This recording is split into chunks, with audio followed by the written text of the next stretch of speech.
Today on CCX News. It lights up the night, bringing holiday spirit and cheer. It was great watching the train come in with all the lights.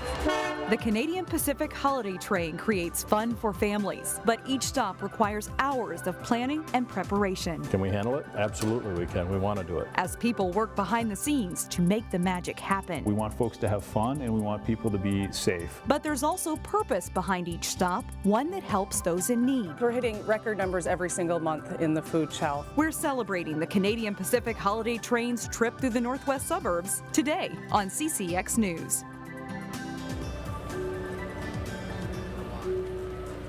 Hello everyone, I'm Shannon Slatton and welcome to a special edition of CCX News where we're waiting and watching for the Canadian Pacific Holiday Train. We are live from Loretto and we have it on good authority that the train is not very far away. It's expected to be here in about 15 minutes. Now the train pulled away from Montreal, Canada back in November, and since then it's been making its way through communities in Canada and the United States. Communities just like this.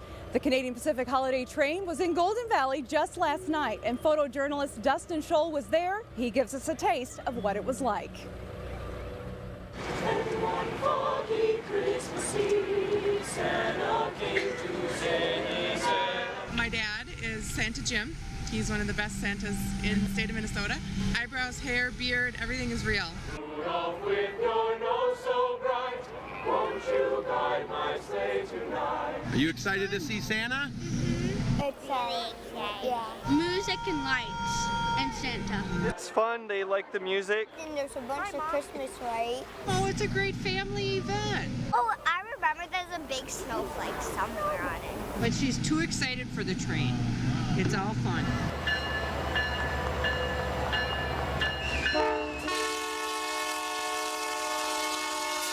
Great watching it come in and all the excitement, all the bright lights and the great music. The crowd was really into it. How you doing out there, Golden Valley? Woo! The music was really great. Watch all the people get so excited, all the kids watching it and dancing. Everybody was singing and dancing. Just wonderful, wonderful music, great people.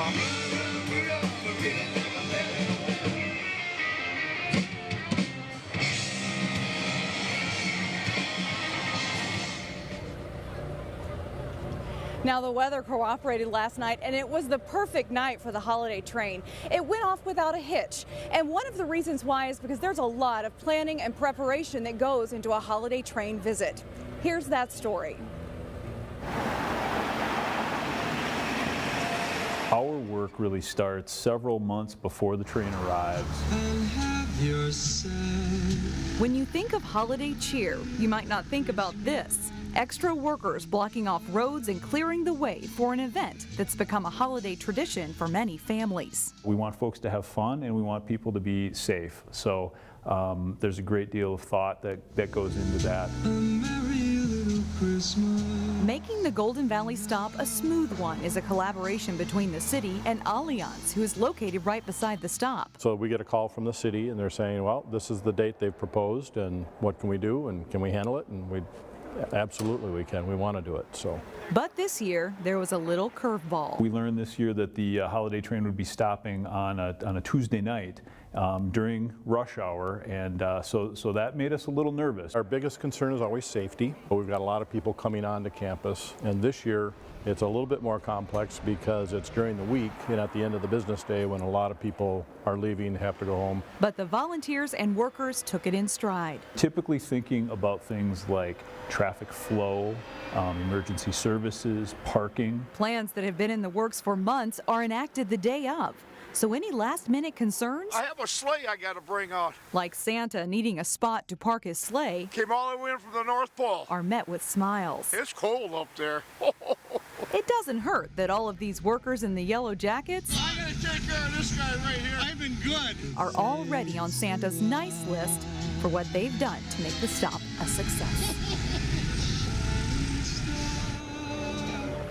Every time the holidays train makes a stop in a community, they ask people to bring donations. They ask them to bring money, food, even toys. The donations collected in that community stay in that community. The charitable partner at last night's stop in Golden Valley was PRISM, and they say those donations are a big shot in the arm during a busy holiday season. Here's Eric Nelson with that story.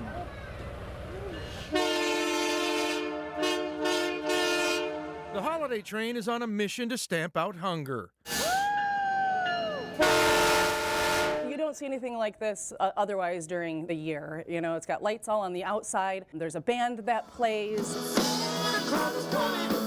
So it's family friendly and an opportunity for parents to be able to talk with their kids about folks who don't have enough to eat and ways that they can contribute. Michelle Ness and the folks at PRISM are grateful that the holiday train is rolling through Golden Valley. It means they will receive a few hundred pounds of food. And that is a tremendous help to us as we are seeing anywhere from 50 to 100 people coming through our door for food shelf assistance in any one day. Hunger in the northwest suburbs is real. Clearly the need is there. PRISM deals with plenty of people who need food. We're hitting record numbers every single month in the food shelf. Last month we had over 900 families come through. The holiday train is truly a win-win scenario. It's a chance for people to have fun and also give back. It's nice for families to be able to bring their kids, to bring a donation, talk about what it means to want to give, to be thoughtful of others in the community who might be struggling right now. For PRISM, this is another opportunity to make sure that no one goes hungry. Make sure that there's plenty of warm food on these cold nights. In Golden Valley, I'm Eric Nelson, CCX News. Most of us watch the holiday fun from the holiday train from the ground. We watch the train roll in, watch the stage lower, watch the show, and then watch as the holiday train's lights fade off into the distance. But what would it be like to actually ride the holiday train? Well, guess what? Our very own Delane Cleveland got that opportunity as he rode the train from Golden Valley into St. Louis Park. Here's his inside scoop. When most people think of the holiday train, the immediate image that comes to mind is of a band playing the Christmas classics while hundreds of joyous fans sing along. But behind the music and flashing lights, welcome on board the 2018 holiday train. We are delighted to have you with us this afternoon. Is a cozy atmosphere filled with hot chocolate, coloring activities, and plenty of smiling faces. Well, it's really cool to see our communities from a different perspective, and but most importantly, when we arrive here and to see how the community comes together. Golden Valley Mayor SHEP Harris was one of the people who got to ride the train. It's a privilege reserved for Canadian Pacific employees, representatives from local food shelves, and other important people. And we're just here to bring the party a little bit, just to sort of kick it up a notch, energy-wise. You know? JOHN-ANGUS MacDonald is one of those important people. He's the lead guitarist for the TREWS, which is one of the musical acts that entertain the masses in the freezing cold at the train's various stops. Because you see these little kids that have come to, you know, whether it's see Santa or see the train or just they have an experience, and then to see them all singing along to a well-known sort of Christmas classic is really, it's a great feeling. The train itself is 1,000 feet long and includes hundreds of thousands of LED lights decorated in holiday themes. Golden Valley is just one of 170 stops throughout the U.S. and Canada. It's a lot of fun. We have a great time, and at the same time, we're really focused on what this train is all about. Yes, the train is known for bright lights, entertaining music, and for those fortunate enough to ride, a comfortable atmosphere. Because it has cookies. But above all else, we're so lucky to have you here in our community supporting PRISM. The holiday train is about helping people in need. This says that they do care about our community because they're part of our community as well. In Golden Valley, Delane Cleveland, CCX News. The holiday train is expected to arrive in just a few more minutes, and we are hoping to be here when it does. The crowd is building. Everyone's getting excited. Every kid here has a train whistle, so mom and dad are very happy about that, and everybody's waiting for the visit. We'll be back live later in the show, live from Loretto, as we await the arrival of the Canadian Pacific holiday train.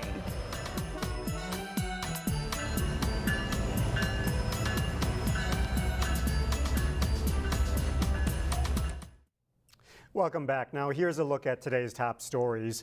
A New Hope officer who shot a man with a gun will not face criminal charges. That announcement from the Hennepin County Attorney's Office. Officer Benjamin Hardy fatally shot 62-year-old Ronald Klitza of Crystal last year. According to an independent investigation, Klitza started acting erratically after his brother committed suicide.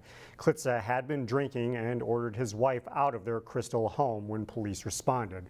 At one point, shots were heard in the garage. The investigation said Klitza walked out of the house and pointed his weapon at Hardy when the officer fired the fatal shot.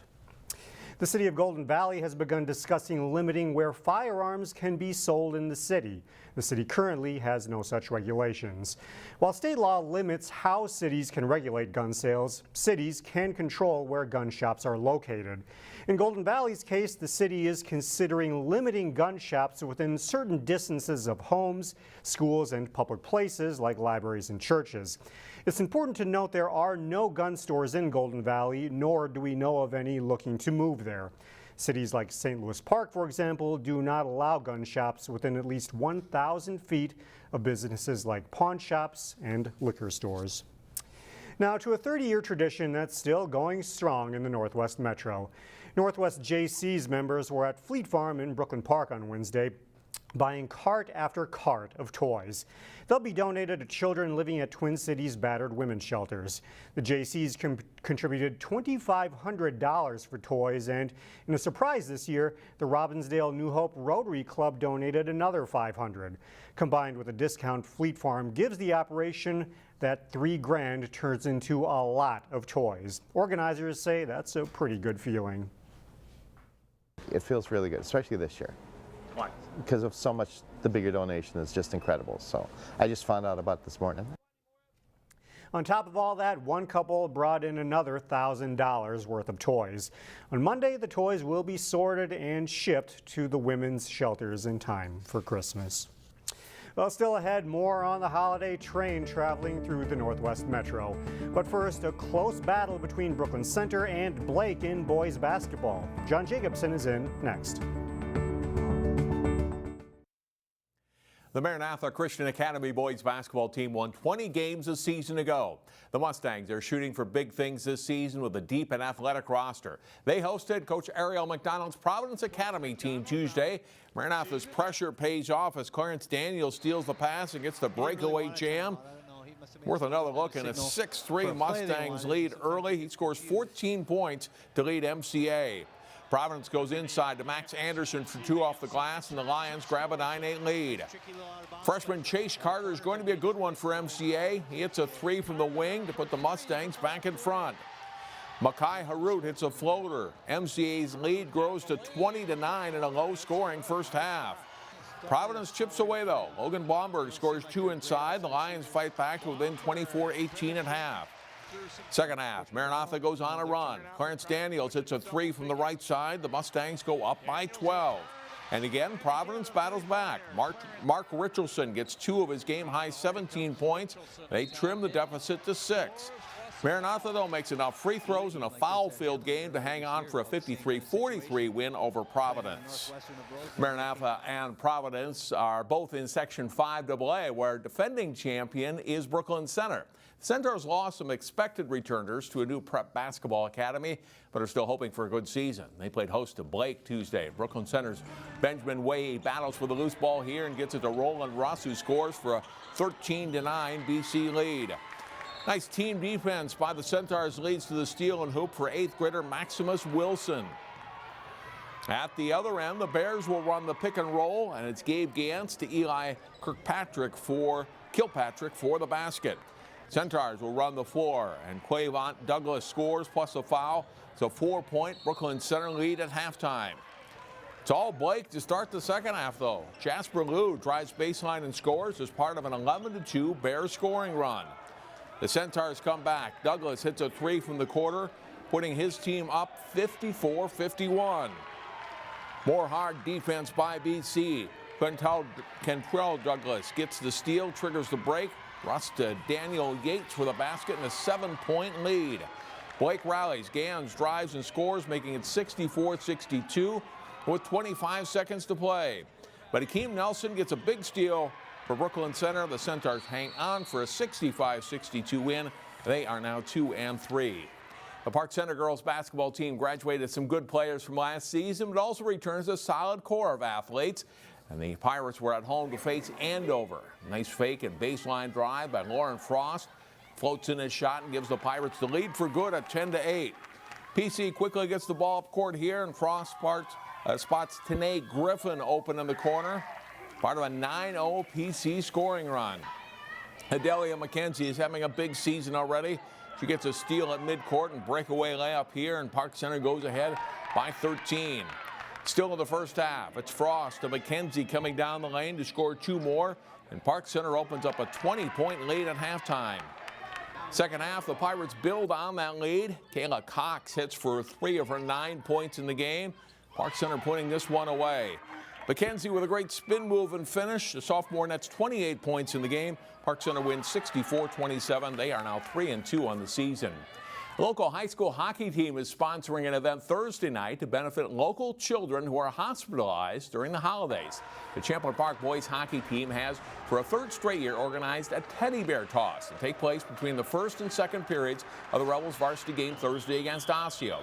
Fans are asked to bring a new teddy bear in a bag and then throw it onto the ice between the first and second periods. All bears collected will then be donated to local children's hospitals and organizations. Everybody's just so happy to do it because it's going to kids, you know, and we as a team love just helping out in the community as much as we can. So everybody's real, you know, I've seen it on Twitter or Facebook, you know, all kinds of stuff like that. And that's something they're really proud of and want to share with the community. If you cannot be at the game for the toss, bears and donations will be accepted at the ice forum. In the past 2 years, over 600 bears and $700 in donations have been collected. CCX News continues with more on the Holiday Train Visit. We'll be right back.